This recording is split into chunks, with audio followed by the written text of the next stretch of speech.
Oh, Donald Trump dares to put a little Sombrero AI thing out, and my gosh, suddenly all the humor goes bye-bye right out the window, because this is nothing but, a piece of total garbage. I'll tell you, the Disney host, the one who, had to pay $16 million. His network had to pay $16 million to clear up some things that he said that were actually libelous about our now President of the United States. Yeah, that would be Georgie Poo, otherwise known as George Stephanopoulos. I believe the president has another nickname for him. Anyway, Georgie Poo is all upset about this AI meme. I mean, do you really need to be doing this? He asked Mike Johnson this morning on Good Morning America, another show that nobody watches. Let me ask you about President Trump. He had another deepfake video overnight. How does that help the cause of getting a deal and opening the government? Look, the president uses social media for humor. He makes jokes. He does lots of things.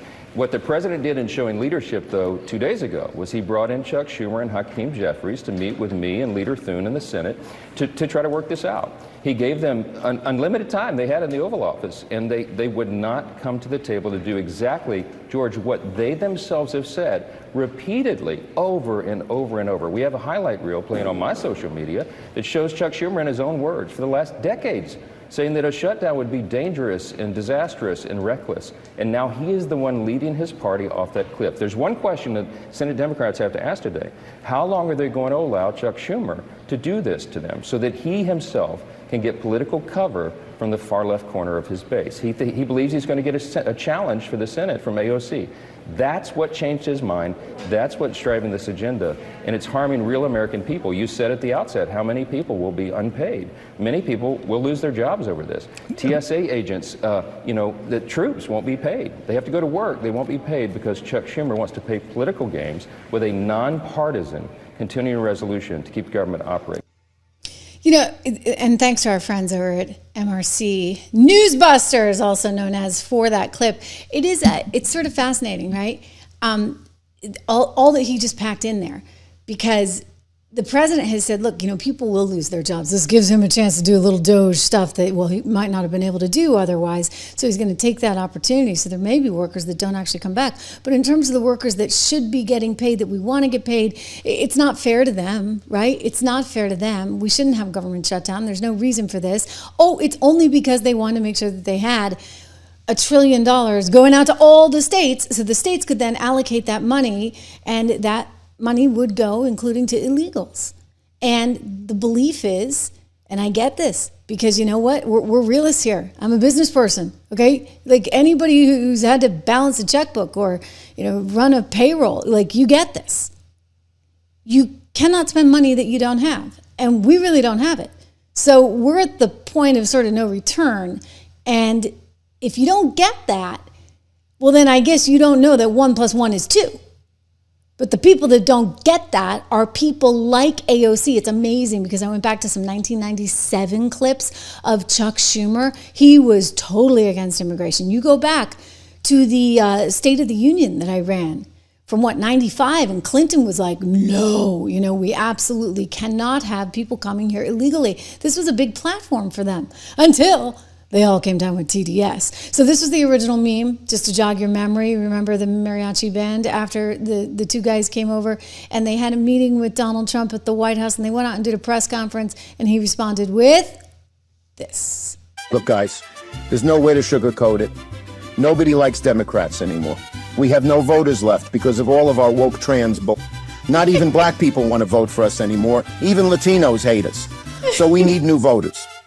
And if we give all these illegal aliens free health care, we might be able to get them on our side so they can vote for us. They can't even speak English, so they won't realize we're just a bunch of woke pieces of shit, at least for a while, until they learn English and they realize they hate us too. Okay, so that was the first one, right? And we should say that there could be mass layoffs right now. Trump and his team have talked about that. They're working on that in terms of Doge things. A lot's on the line, right? First of all, you don't ever want to shut down, but maybe this is an opportunity to clean house in ways that you couldn't have done necessarily otherwise. But that was the original troll. And then last night, he decided to kind of one-up it. Last night, he came out with this. Look at this. Remember how everybody's been talking about those Trump 28 hats? Gavin Newsom's like all upset because he's getting Trump 28 hats. Well, he offered the guys Trump 28 hats and then took a picture of it and then released the picture last night. So just kind of funny. It is an epic troll. He's just kidding around. But apparently the Democrats, they think we should have a sense of humor about Jimmy Kimmel, but they have no sense of humor about this. No, none at all. I mean, Gavin is like freaking out. My gosh. Remember this one from the shorts? He's got no sense of humor. You think for a second I have 24 Trump 2028 hats. His folks keep sending me. We do a little trolling. It's called we do a little trolling. Just a little. Or maybe a lot. Maybe a lot, okay? Because I'm thinking now, this combined with, whoa, wait till you see the newest meme I'm going to show you that he released right after Hakeem Jeffries went on to MSNBC. It's pretty good to complain about how dare he insult me with that, terrible AI meme. But anyway, he put that one out, and then there's another goodie, okay? So there's another goodie coming our way I got to show you, because this is the new meme that he put out last night, like late, like I don't know what time. I don't watch MSNBC. Maybe the show comes on around like 10 o'clock or something. It was pretty late.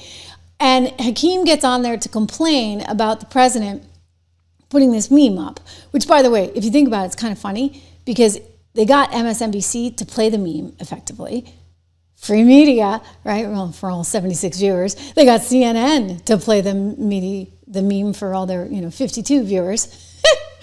And they had some fun with it in a way that only Trump could. I'm telling you, they are no match for him. Just no match, at least from a media perspective. Watch. It's a disgusting video, and we're going to continue to make clear bigotry will get you nowhere. We are fighting to protect the health care of the American people in the face of an unprecedented Republican assault. I think I almost feel bad for him, okay? I almost feel bad for him because it's like, they're so serious, and then it's like, boom, oh my gosh, and you can't help but laugh. You really can't help but laugh. I mean, it's a funny meme. I'm sorry. I know it's weird that a president is sending that. Like, everybody wants to be all prim and proper. He's not that prim and proper, okay? And I think that's actually why people like him. You had the CNN lady. Oh, my gosh. She was flipping out over this the day before. We heard from the president late tonight on his view, I guess is how I would put it, on how the negotiations at the White House went today. I want to get your reaction to what the president posted. Look, guys, there's no way to sugarcoat it. Nobody likes Democrats anymore. We have no voters left because of all of our woke trans bullshit. Not even black people want to vote for us anymore. Even Latinos hate us. Is that appropriate in your view? Look, I think sometimes the president plays with the press like a little boy and a flashlight and a dog. And he's shining the flashlight here and he's shining it there. What he's saying is this offer from the Democrats is ridiculous. $1.5 trillion on top of funding that they already agreed to. That what they're asking for is completely ridiculous. It's disingenuous. And then for the Democrats to sit there and blame Republicans for the plight of rural hospitals is just so wrong. The problems with rural hospitals would be their policy, not ours. But couldn't the president just say, these demands are ridiculous, and not post a video with Hakeem Jeffries wearing a sombrero and putting that voice over Senator Schumer talking about people of color and immigrants? I think he said that several times already. And then for them to come and not to make any really serious offer, why didn't they just say, look, let's just talk about these extra COVID-era subsidies, these extra subsidies that are costing some $35 billion a year. Let's make those just for the people who really need them. Let's go back to the original ACA and make this for people under 400%. They didn't bring a serious offer there. Look, in my estimation, Chuck Schumer wants the government to shut down to settle a political score. Yeah. Wow. What are they thinking? I mean, you want to settle a political score? I don't know about that. I don't think it's going to get you anywhere. People don't like this. If you look at the polls, overwhelmingly, Democrats and Republicans alike, they don't want to shut down. And now the Democrats are getting blamed for it because they had the opportunity to avoid this. But no, they wanted the $1 trillion to kick in. It was set to expire. I'm sorry, it was set to expire, okay? It was only supposed to be a temporary deal. because of COVID. I mean, you spent way too much during COVID. Don't even get me started, for goodness sakes. I mean, the third stimulus check from Joe Biden, the multi-trillions of dollars that we got from Nancy Pelosi and Chuck Schumer, for goodness sakes. And then there's Jerome Powell, who's having a field day. He just kept that printing press going all day long, all night long. For goodness sakes, you wonder why we were looking at nearly double-digit inflation on consumer prices. There you have it, okay? And what's happened since Donald Trump came in? Inflation has plummeted. Egg prices going down. Energy prices going down. I'm telling you, this is good stuff. And you'd think the market would have flipped out today on this. It didn't. We'll talk about that some more. But I just get back to what the heck is the left thinking, because they are already in very, very bad condition vis-a-vis what we're seeing in new polls. The Quinnipiac poll, this one blows me away. Only 30% approval. And then, Harry, some of you have seen this.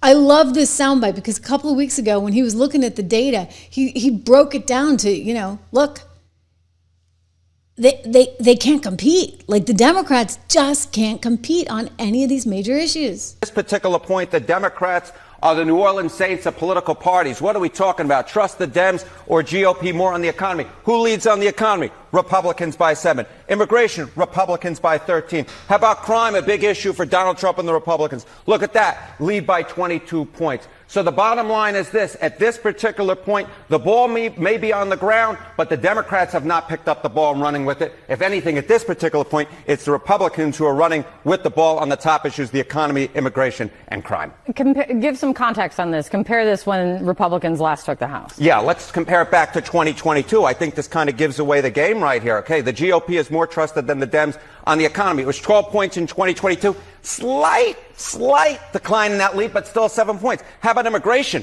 It was Republicans by 3 back in 2022. Look at this.